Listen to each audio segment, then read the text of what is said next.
यह प्रसंग उस समय का है जिस समय भगवान राम माता सीता को रावण के बंधन से छुड़ाने के लिए लंका को जा रहे थे। जब उनकी पूरी वानर सेना समुद्र के किनारे पहुंच गई तब किसी भी प्रकार का कोई मार्ग नहीं मिला कि उस समुद्र को किस प्रकार पूरी सेना के साथ पार किया जाए।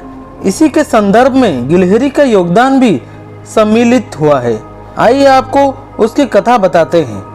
ये बात उस समय की है जब भगवान राम माता सीता को बचाने के लिए लंका जाना चाहते थे, परंतु समुद्र की वजह से लंका पर नहीं पहुंच पा रहे थे और उन्हें किसी भी प्रकार का कोई रास्ता नहीं सूझ रहा था।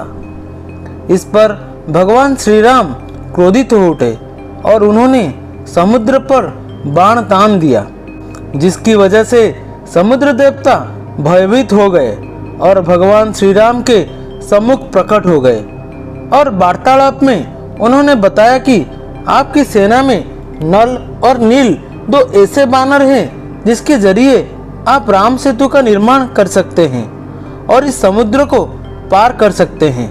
इसके पश्चात हर एक बानर ने पत्थर पर प्रभु श्री राम का नाम लिखना शुरू किया और नाम स्मरण करते हुए नल और नील ने पत्थर को सागर में डालना शुरू किया। जैसे ही प्रभु का नाम लिखकर पत्थर डालने लगे तो पत्थर भी पानी में तैरने लगे और कुछ ही दिनों में राम सेतु बनकर तैयार हो गया।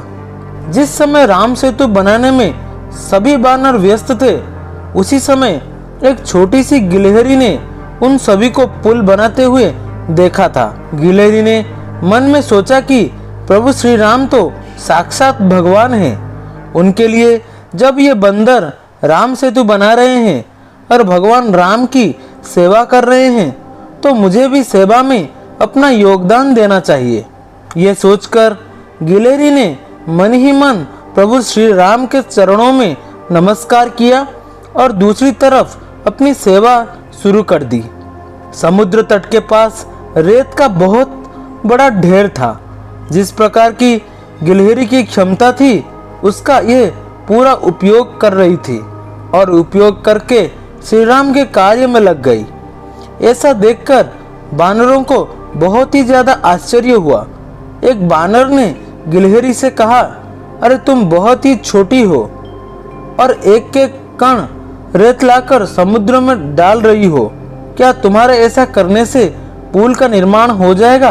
तब गिलहरी ने जवाब दिया कि भैया, मैं भले ही बड़े पत्थर नहीं उठा सकती हूँ, आप लोगों जैसी सेवा तो नहीं कर सकती हूँ, परंतु इतनी श्री राम ने मुझे क्षमता दी है, उतनी सेवा तो कर ही सकती हूँ। भले ही ये सेवा छोटी हो, परंतु श्री राम की सेवा तो हो ही रही है, इसीलिए आप मुझे ये सेवा करने दीजिए। ऐसा कहने के पश्चात गिलहरी दोबारा रेत लेकर सागर में डालने की सेवा करने लगी।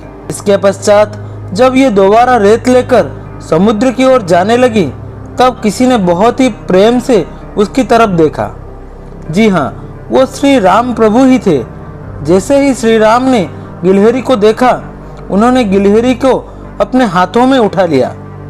इसके पश्चात श्री राम ने अपने प्रेम से अपनी दाहिनी हाथ की उंगलियों से उसके सिर पर हाथ फेरते हुए गिलहरी से कहा, भले ही तुम छोटी हो किंतु तुमने मेरा सेवा बहुत ही अच्छी की है, इसीलिए मैं तुमसे बहुत ही अधिक प्रसन्न हूँ। इतना सुनते ही गिलहरी भावविभोर हो उठी।